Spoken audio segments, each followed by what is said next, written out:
नमस्कार दोस्तों, मेरा नाम ऋषभ गुप्ता है। मैं अकेडमी मिंट का फाउंडर हूँ। इस वीडियो में हम समझेंगे कि अकेडमी मिंट एप्लीकेशन को किस तरीके से इस्तेमाल करें। ये वीडियो एक छोटी छोटी वीडियोस की श्रृंखला का हिस्सा है, जिसमें हम हर अलग अलग फीचर्स को कुछ वीडियो के माध्यम से समझेंगे। तो फिर चलिए शुरू करते हैं।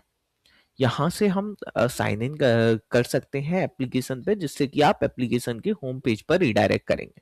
अब लॉगिन पेज पे आप यहाँ से लॉगिन विद गूगल कर सकते हैं, जिसकी वजह से आप अपने जो भी आपका ब्राउजर पे साइन इन अकाउंट है उससे आप अपना अकाउंट क्रिएट कर सकते हैं, या फिर यहाँ से आप क्रिएट योर अकाउंट भी कर सकते हैं।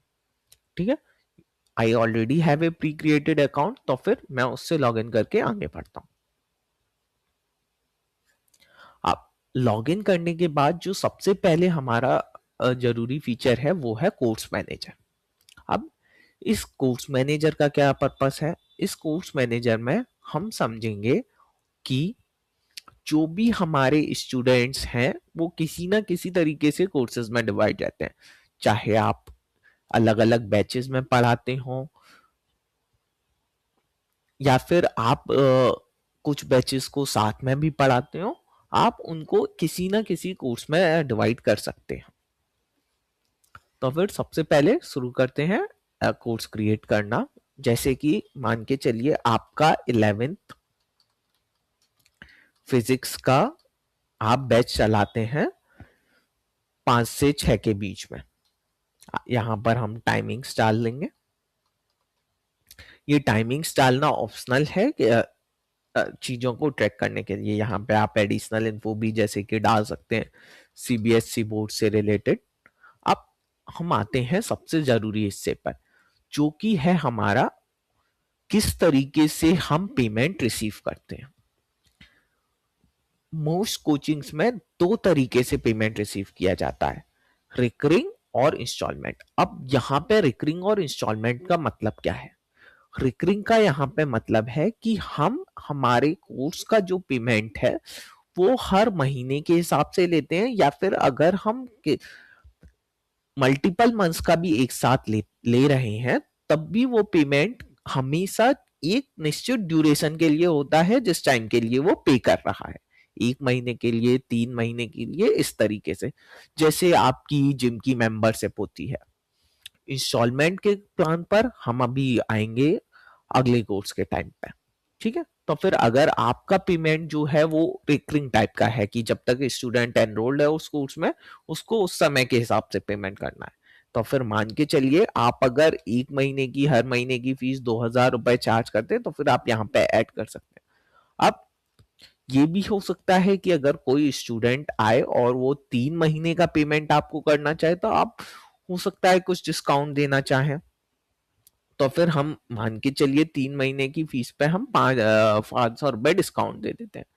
इसी तरीके से अगर कोई पूरे साल का पेमेंट करता है तो फिर हम थोड़ा और डिस्काउंट दे देते हैं और 20,000 रुपए का पूरा साल का पेमेंट कलेक्ट करते हैं। ये तो हमारा हो गया रिकरिंग का, कि जहां पर हम जितने समय तक के लिए स्टूडेंट एनरोल्ड है उसके हिसाब से हम पेमेंट करना चाहते हैं। अब आप कहेंगे कि कोई स्टूडेंट कुछ डिस्काउंट नेगोशिएट करता है तो फिर उसको हम कैसे मैनेज करेंगे, वो हम आगे देखेंगे कि जब हम किसी स्टूडेंट का पेमेंट रिसीव करेंगे तो हम उसको किस तरीके से मैनेज कर सकते हैं। चलिए तो फिर पहले इस कोर्स को क्रिएट करते हैं। अब आप देख सकते हैं ये कोर्स हमारा क्रिएट हो गया है और हम आगे वीडियो के हिस्सों में देखेंगे कि ये कोर्स किस तरीके से हम स्टूडेंट्स को असाइन कर सकते हैं और कैसे हमको ये हमारे पेमेंट को ट्रैक करने में मदद करेगा। अब अगले कोर्स को ऐड करते हैं। जल्दी से हम डिटेल्स डाल लेते हैं। मान के चलिए ये 11th केमिस्ट्री का कोर्स है। अब सबसे जरूरी इससे पे आते हैं हमारे इंस्टॉलमेंट प्लान। यहाँ अब इंस्टॉलमेंट प्लान का क्या मतलब है? अब जैसे कि मान के चलिए आपका जो 11th का साल का सर्कुलम होता है वो 1 साल का होता है, और आपको जो पेमेंट आप कलेक्ट करते हैं वो पूरे साल के कोर्स के लिए होता है, किसी एक फिक्स ड्यूरेशन के पढ़ाने के लिए नहीं। तो फिर उस केस में ये हो सकता है या तो आप पूरा इंस्टॉलमेंट एक बार में रिसीव करते हो या फिर उसको मल्टीपल इंस्टॉलमेंट में भी रिसीव कर सकते हैं। मान के चलिए कि अगर कोई पूरे साल का इंस्टॉलमेंट एक बार में देता है, आप उसको उससे 18,000 रुपए चार्ज करते हैं, ठीक है। अब मान के चलिए आपके पास एक और प्लान है जिसके तहत कोई भी स्टूडेंट 2 इंस्टॉलमेंट में पेमेंट कर सकता है। पहला पेमेंट वो 10,000 रुपए का ज्वाइनिंग के टाइम पे कर सकता है और दूसरा पेमेंट वो 1 महीने बाद कर सकता है, या फिर मान के चलिए कि हाँ थोड़ी और सहूलियत कि 4 महीने बाद आपको दूसरा 10,000 का पेमेंट करना हो। ये भी इस तरीके से भी हमारा प्लान हो सकता है। आप इसी तरीके से चाहे 3 इंस्टॉलमेंट के प्लान बनाना चाहें, कितने भी आप अपने हिसाब से इसको कॉन्फ़िगर कर सकते हैं। अगेन, अगर इस प्लान के ऊपर भी कोई स्टूडेंट हमसे एडिशनली हम उसको डिस्काउंट देना चाहते हैं किसी भी वजह से, तो उसको कैसे सेटअप करेंगे इसके बारे में हम आगे वीडियो में चर्चा सीरीज में चर्चा करेंगे, जहां पर हम इन कोर्सेज को स्टूडेंट को असाइन करेंगे, पेमेंट को मैनेज करेंगे। अभी के लिए ये कोर्स क्रिएट करते हैं। अब हमारे कोर्सेज ये क्रिएट हो गए। अब हमारी एकेडमी में इसके बाद दूसरा स्टेप क्या होगा? कोर्स क्रिएट होने के बाद हमारे पास स्टूडेंट आते हैं इंक्वायरी के लिए। अब उन इंक्वायरीज को कैसे ट्रैक करेंगे? यहाँ पर हमारे पास ये स्टूडेंट इंक्वायरी का टैब है, हम यहाँ जाएंगे। मान के चलिए आपके पास एक इंक्वायरी आती है अंकित कुमार की। आप उसको ट्रैक करने के लिए यहाँ पे डालेंगे, उसका मोबाइल नंबर ऐड करेंगे, यहाँ पर ये सेलेक्ट करेंगे कि वो किस कोर्स में इंटरेस्टेड है, और यहाँ पर हमारे पास ये लीड स्टेटस है। अब ये लीड स्टेटस क्या है? ये आप सेलेक्ट कर सकते हैं कि आपकी रिसेप्शनिस्ट या स्टाफ को लग रहा है कि कोई ज्वाइन करना चाह रहा है कि नहीं।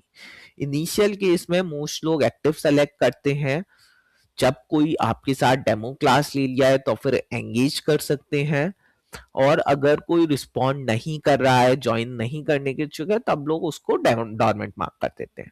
तो फिर सबसे पहले हम एक्टिव के साथ शुरुआत करते हैं, ठीक। ये हमारी इंक्वायरी क्रिएट हो गई एक्टिव, ठीक। अब आगे बढ़ते हैं। अब जैसे कि हमारे पास अंकित कुमार की इंक्वायरी आई, वो हमसे बात करके चले गए। अब आपकी जो उसके लिए 11th केमिस्ट्री की डेमो क्लास है, वो मान के चलिए 20 अप्रैल को होनी है। अब 20 अप्रैल को क्लास होनी है। अब हो सकता है कि 3-4 दिन बाद जब उसको डेमो क्लास प्रोवाइड करनी हो उसको ना याद रहे। आप चाहेंगे कि हम उसको रिमाइंडर भेज सकें, हम ट्रैक कर सकें कि हमारे पास अंकित कुमार की इंक्वायरी आई थी, तो फिर उसके लिए हम सबसे पहले पहला फॉलो अप ऐड करेंगे। अब ये फॉलो अप हमको कब करना होगा? जैसे कि हमने किया कि हमारी 20 तारीख को डेमो क्लास होनी है, तो फिर हम 20 तारीख का उसका फॉलो अप ऐड करेंगे। अब हम क्या यहाँ पर डिटेल डालेंगे, इनवाइट फॉर डेमो क्लास। यहाँ पे हमने ये फॉलो अप ऐड कर दिया।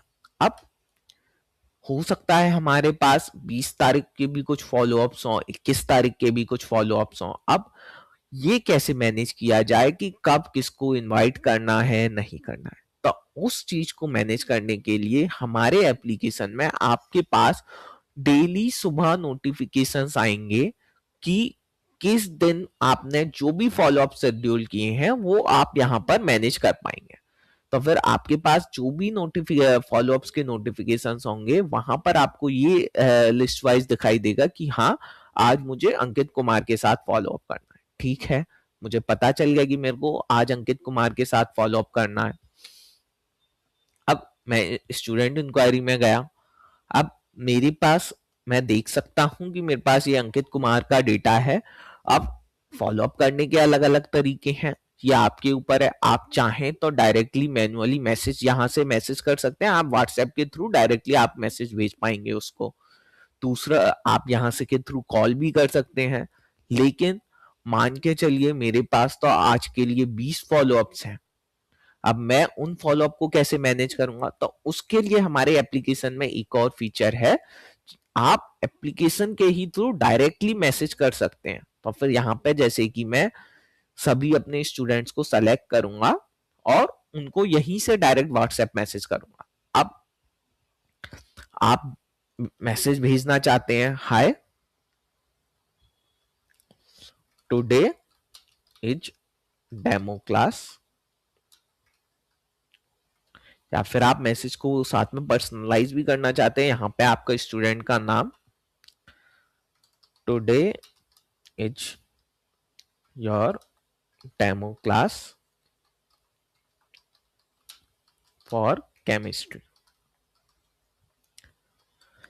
अब हमारे पास एक और फीचर भी है। अब जैसे कि आप यहाँ पर अपनी कोई भी फाइल्स वगैरह हैं, कुछ भी है, वो भी अटैच कर सकते हैं। अगर आपके पास कोई इमेजेस हैं, किसी इमेजेस में आपका मार्केटिंग कंटेंट है कि हाँ हम ये पढ़ाते हैं, आपके पास के सक्सेस के स्टूडेंट्स का ट्रैक रिकॉर्ड है, तो वो भी आप यहाँ पर कर सकते हैं। और आप उसको एज ए यहाँ पर टेम्पलेट सेव भी कर सकते हैं, ताकि बार बार मेरे को ये टेम्पलेट ना क्रिएट करनी पड़े। अगर मैं ये प्रोसेस जैसे कि मल्टीपल टाइम्स करता हूं, तो फिर मेरे को बार बार टेम्पलेट, तो फिर मैं इसको एज ए टेम्पलेट सेव भी कर सकता हूं, केमिस्ट्री क्लास डेमो टेम।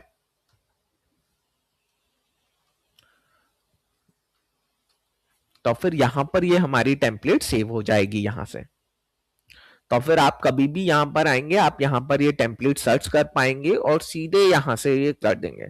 अब यहाँ पर क्लिक करते ही यहाँ पे आपको ये प्रीव्यू दिखाई देगा, आप देख पाएंगे कि किसको किस तरीके से आपके सारे स्टूडेंट्स को जिनकी भी इंक्वायरी आई है सबके पास एक साथ ही यहाँ पर ये तीनों क्लिक करते ही मैसेज चला जाएगा। अभी मैं डमी इंक्वायरीज को मैसेज नहीं भेजना चाहता, इसीलिए यहाँ पे मैं क्लिक नहीं करूंगा। ठीक,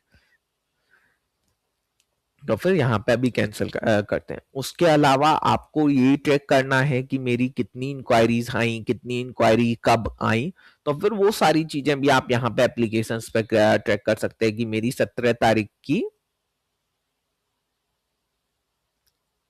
17 से 18 तारीख के बीच की मेरी ये इंक्वायरीज हैं। तो फिर आपको वही डेटा मिलेगा जो आपकी रिक्वायरमेंट के हिसाब से है कि मेरी अप्रैल में 1 अप्रैल से लेके 18 तारीख तक की ये इंक्वायरीज हैं, तो फिर मेरे को इन्हीं के साथ ट्रैकिंग करनी है, ताकि आपको फिल्टर करने में, या फिर यहाँ पे आपने देख लिया है कि मेरी कई इंक्वायरीज जो है डीएक्टिवेट हो गई। मान के चलिए आपने जब इन 3 को मैसेज भेजा, तो फिर उसमें से आपको पता चला कि नहीं, राज गुप्ता जो है वो हमारी क्लासेस को ज्वाइन नहीं करना चाहते, तो फिर आप क्या करेंगे, इस इंक्वायरी को इनएक्टिव भी कर सकते हैं यहाँ से। तो फिर इस इंक्वायरी को हमने इनएक्टिव कर दिया, देखिए ये अपने आप ही डॉर्मेंट में कन्वर्ट हो गई। और जब आप यहाँ पर आके देखेंगे तो फिर वो इंक्वायरी आपकी एक्टिव इंक्वायरीज में नहीं दिखाई देगी। इससे आपको उन्हीं लोगों को कांटेक्ट करने की जरूरत पड़ेगी जो लोग आपके कोर्स को ज्वाइन करने में इंटरेस्टेड हैं। यहाँ पे से फिर से अगर आपको किसी और डेमो क्लासेस के लिए या फिर डेमो क्लास का फीडबैक लेना है, तो फिर आप यहाँ से फिर से उसको ट्रैक और रिटारगेटिंग अपने स्टूडेंट्स को कर सकते हैं।